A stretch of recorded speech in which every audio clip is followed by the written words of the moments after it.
Hi everyone, this is Kiranmay from HNS department. Today in this session we are going to discuss about photoelectric effect. Under this topic we are going to discuss about statement for the photoelectric effect, experimental verification, various factors that affects photoelectric current. We will deduce one equation called photoelectric equation and some numericals on photoelectric equation. So first of all, what is photoelectric effect actually? Photoelectric effect is nothing but when a light radiation of suitable frequency illuminates a metal surface, electrons are ejected out of it. This phenomena is nothing but photoelectric effect. This happens only when the metal surface is illuminated by light radiations of suitable frequency only. That suitable minimum frequency for which the electrons are emitted out of the material is called as threshold frequency. Since the electrons are ejecting due to light radiation illumination, those electrons are called as photoelectrons. As in the figure, you can see that the photosensitive metal is illuminated by the light radiations. These light radiations should have a suitable frequency called as threshold frequency. Below threshold frequency, there is no emission of photoelectrons. Only when the minimum suitable frequency is matched with the photosensitive metal, then only electrons are emitted out of the material. For this, the experimental verification, the arrangement consists of one quartz bulb. In this quartz bulb, it is going to be inserted with two electrodes, A and B. Electrode Electrode A is a electrode A and B are called as photosensitive metals, which are connected to negative and positive terminals of the battery through a resistor and an ammeter. Since plate A, photosensitive metal, is connected to negative terminal of the battery, it acts like a cathode, and plate B is connected to positive terminal of the battery, it acts like an anode. So when a suitable frequency of light radiations illuminates the plate A, what happens? Photoelectric effect happens and the particles are emitted out of the material. Since if these are electrons, obviously they will have negative charge, so they will get attracted towards the plate B anode. Since the movement of electrons is happening, current will be produced in the ammeter, it will show deflections. So if the particles are not electrons, then just do the experiment in reverse order, like eliminating the light radiations onto the photosensitive metal B, plate B.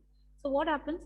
Particles will be emitted. If they are electrons, they were not attracted towards the plate A because plate A is a negative terminal and electrons is having negative charge. So both of them repel each other. So there is no current in the circuit. Hence, it won't show any sort of reflections in the ammeter.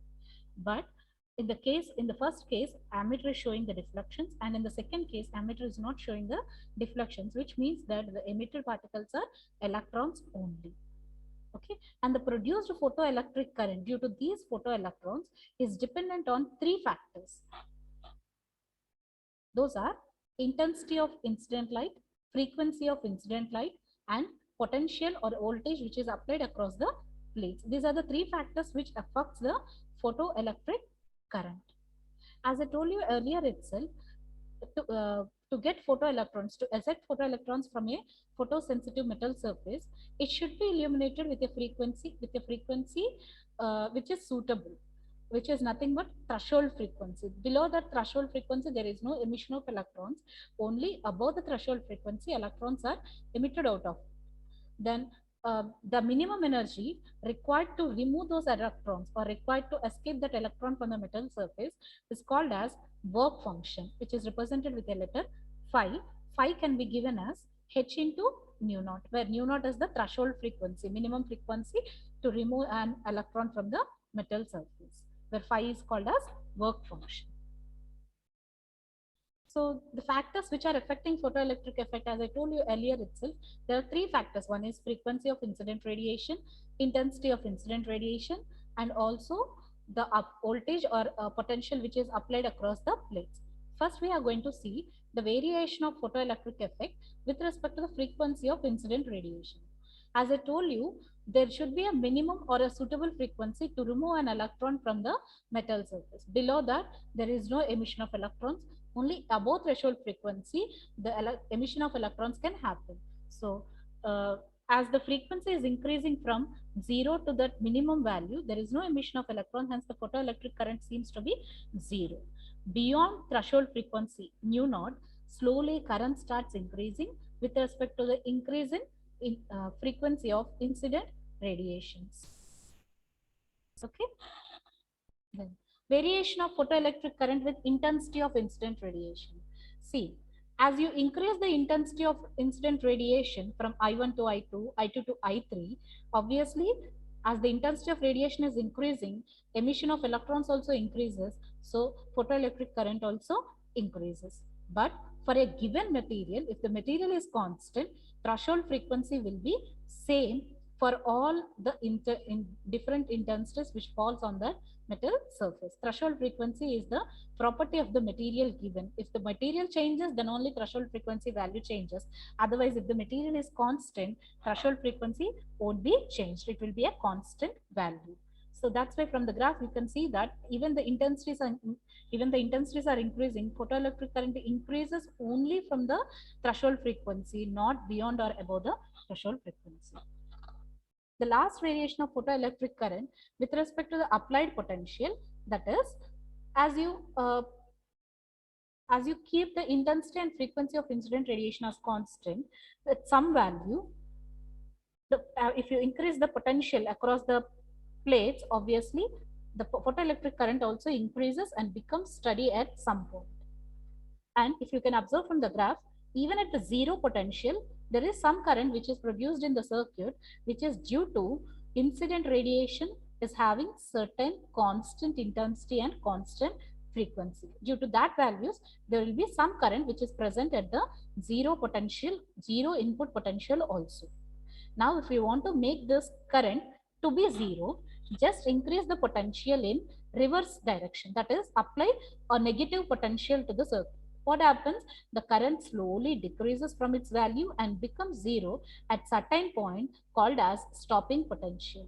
So how could we define stopping potential? Stopping potential is a reverse potential or a negative potential for which photoelectric current becomes zero. Reverse potential or a negative potential for which photoelectric current becomes zero is called as stopping potential.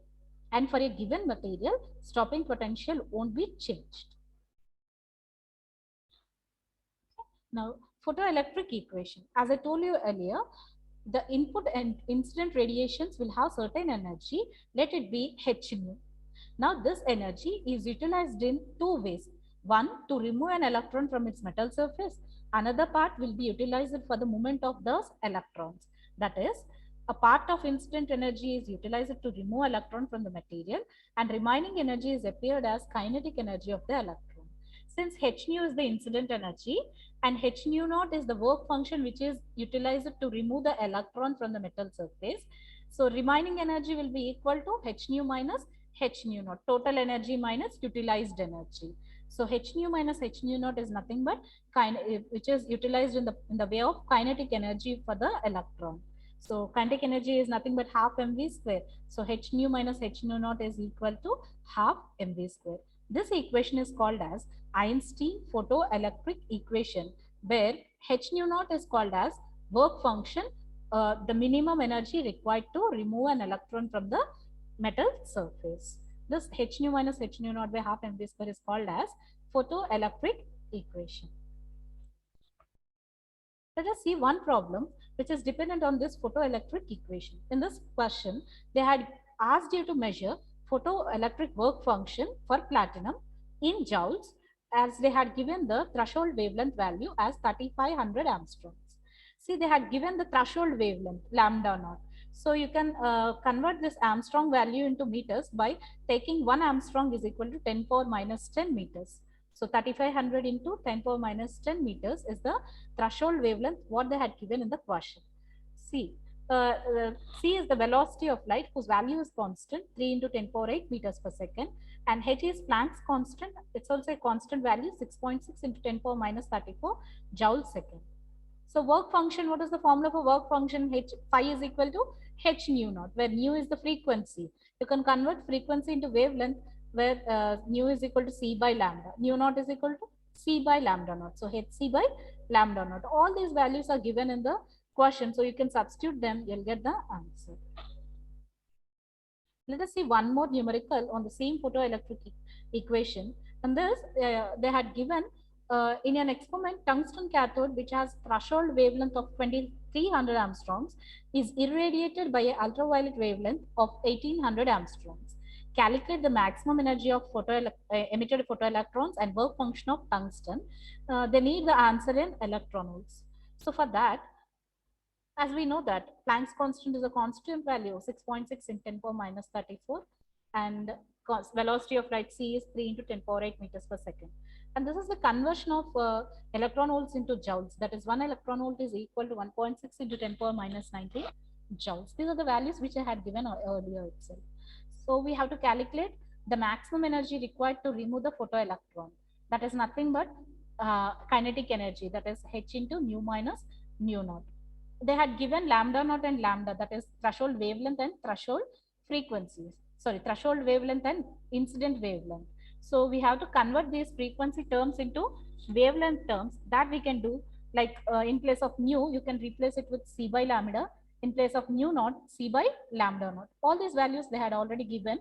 We can substitute them. We'll calculate the energy in terms of joules. Now, if you want to convert this answer into electron volts, just divide the joules value with charge of electron. We can convert the energy value into electron volts. And they had also asked you to find out work function for tungsten. The formula is phi is equal to h nu naught. That is nothing but hc by lambda naught. As earlier they had given the values, substitute. We'll get the values in joules. Again, the conversion of joules from electron volts, you can do it by dividing it with charge of electron. Another numerical where they had given the work function value as 2 electron volts and the wavelength, instant wavelength as 3500 angstroms, and they asked you to calculate the maximum kinetic energy in electron volts. So as we know that work function is h nu naught, that is nothing but 2 electron volts they had given. You have to convert this into joules by multiplying with charge of electron. So 2 into 1.6 in 10 power minus 19 joules, you'll get the work function value. And they had already given the incident wavelength as 1800 angstroms. Convert that into meters by taking 1 Armstrong is equal to 10 power minus 10 meters. So maximum kinetic energy is nothing but h nu minus h nu naught. Where in place of nu, you can use it as c by lambda, and h nu naught is nothing but work function phi. So substituting all the values in this formula, you can get the energy value in joules. Again, for the conversion into electron volts, just divide it with charge of electron. You'll get energy in terms of electron volts. Last numerical, where they had asked you to find out retarding potential needed to stop the photoelectrons. For this, they had given the work function and also the incident light frequency. So that is frequency is equal to 5.5 in 10 power 14 Hz, and the work function as 1.2 electron volts. Just convert that into joules by multiplying with charge of electron. You'll get work function and the incident frequency. So according to Einstein photoelectric equation, we had E is equal to h nu minus h nu naught. H nu naught is nothing but work function. So in place of E, we are just replacing it with respect to the QV. Energy is equal to Q into V, charge into potential. So here electrons, we are talking about electrons. So charge of electron into stopping potential V naught is equal to h nu minus W.